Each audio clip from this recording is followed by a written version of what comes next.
Hey guys, how you like your 2023 Stingray Corvette? You like it in red? Well, I got that. Do you like a hardtop or do you want a convertible? I get both. It's one and the same. How fast do you like it? 0 to 60 in 2.9 seconds? Let's check it out.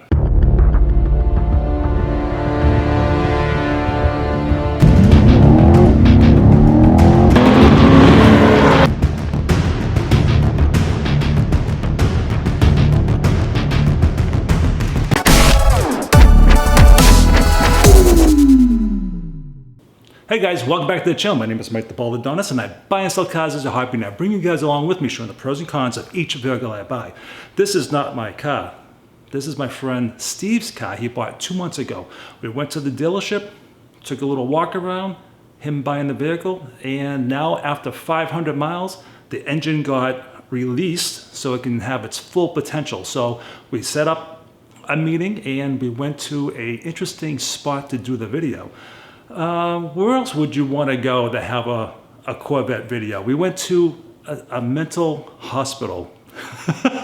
We went to the Tewksbury State Hospital, where it's an old facility that still has a modern building and they still have patients there. But the old part is where we're going to take you in today. And we did this a little bit of a cruise and some great shots of the building. So we're going to do that first, and then Steve's going to talk about his car. He's going to do his own car review. So let's check it out.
Hey, I'm Steve Sarabian, and I'm here with my 2023 Corvette. You know, I met Mike a year ago when I sold him my BMW. I was cleaning out my garage to make room for the Corvette. I ordered the car a year ago, and I called him up, and we picked it up a couple of months ago up at McMulkin Chevrolet.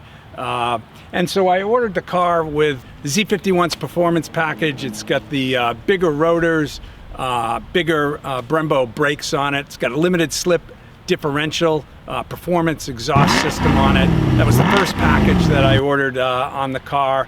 I also ordered the Mag Ride, which has ferritic material in the fluid so that you can custom tune the suspension of the car.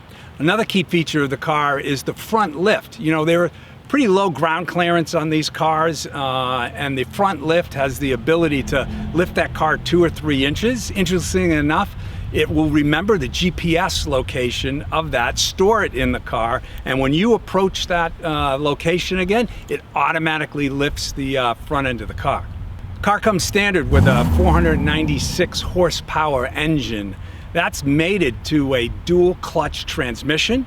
Interestingly enough about that, you have the odd gears on one shaft, you have the even gears on another shaft, and the car with the dual clutch transmission can simultaneously shift from one to the other in actually 1/100th of a millisecond time-wise. So that gives you those real quick shift points.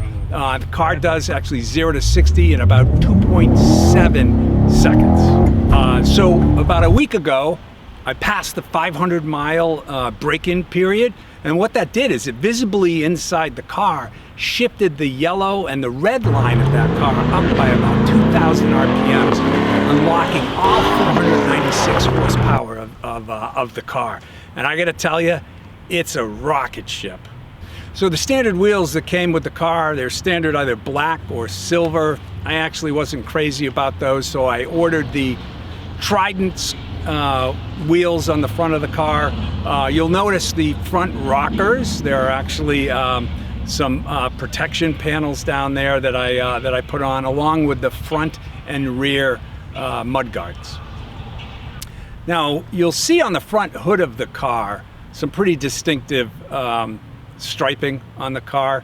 I ordered that. That was applied actually by the dealer. I decided not to go all the way back with that striping. I think you can see on the car that the nacelles are painted black as well, and I thought that that just broke up the hood and the red coloring on the car.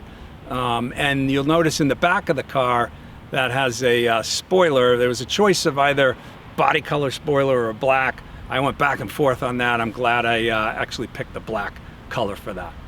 You notice the mirrors on the car, those are black as well. That was a special option that you could order. They come standard in the color of the car. I think also when you look at those wheels, you're gonna see red calipers. That was another option to make the tires and the brakes really stand out. When you go inside the car, you're gonna see a two-tone interior with red seat belts. That were some other options that we put on the car. So I took delivery of the car and drove it right home and put it in my garage. I left it there for a couple of days and then took it down to a company called Affluent Auto in Foxborough, Massachusetts.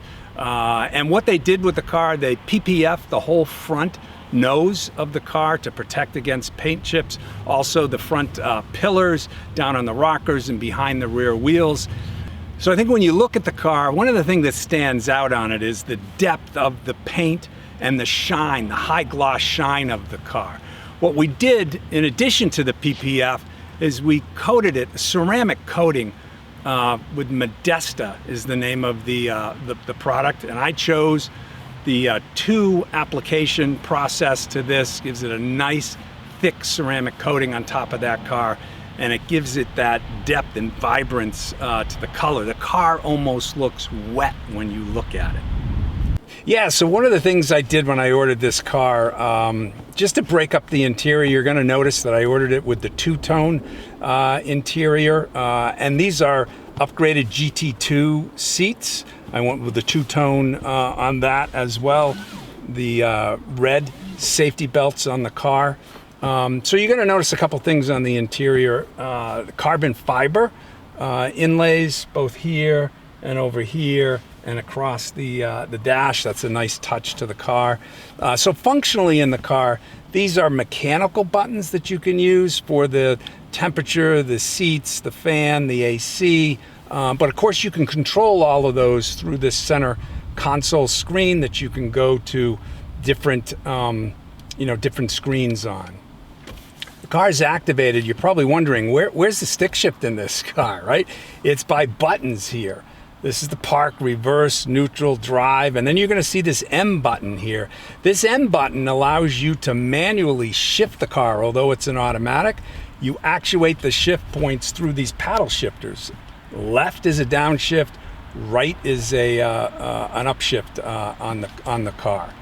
In the middle here, this mode control that you're gonna see allows me to actually go into preset selections for the operation of the car. There's a touring mode where the suspension is a little bit softer, the exhaust is quieter.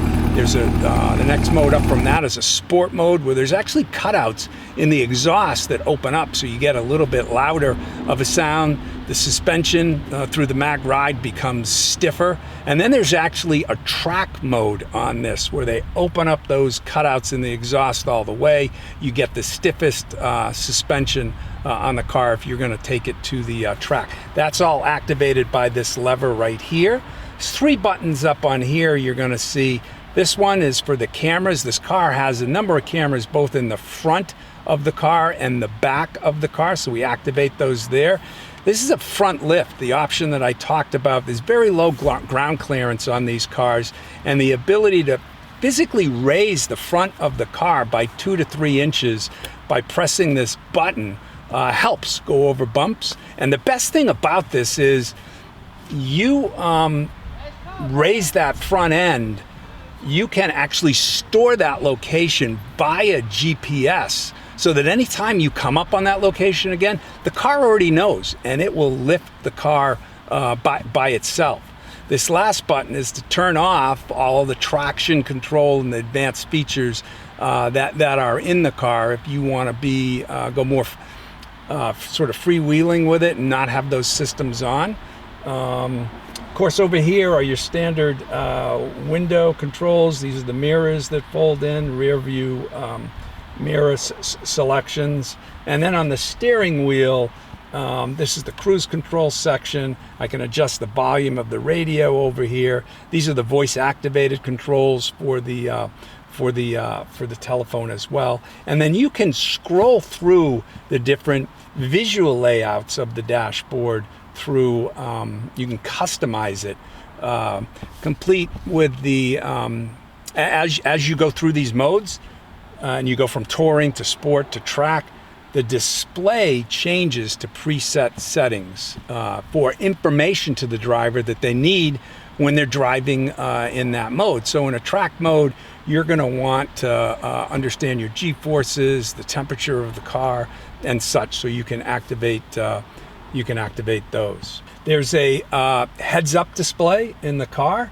You can see the location up in here. So when I'm driving, I don't necessarily have to look at the instrumentation panel. I can see the tachometer, I can see the speed of the car, I can see what gear that I'm in, and if I'm using the nav system, the directions will actually show up there on the front windshield as well. Steve, thank you very much for inviting me. I had a great time. I have a few more videos coming up, 2 car videos. I have my 2004 BMW 325 convertible M Sport with a 5-speed. It just got sold today, and we're going to be talking about that on this weekend coming up. Also, my 2011 370Z convertible 6-speed. I'm finishing that up, so that's an upcoming video. I also travel throughout New England doing travel videos, hiking, walking trails, state parks, local tourist destinations. So look forward to those type of videos coming up. And until the next video, everybody, Ball Donis out.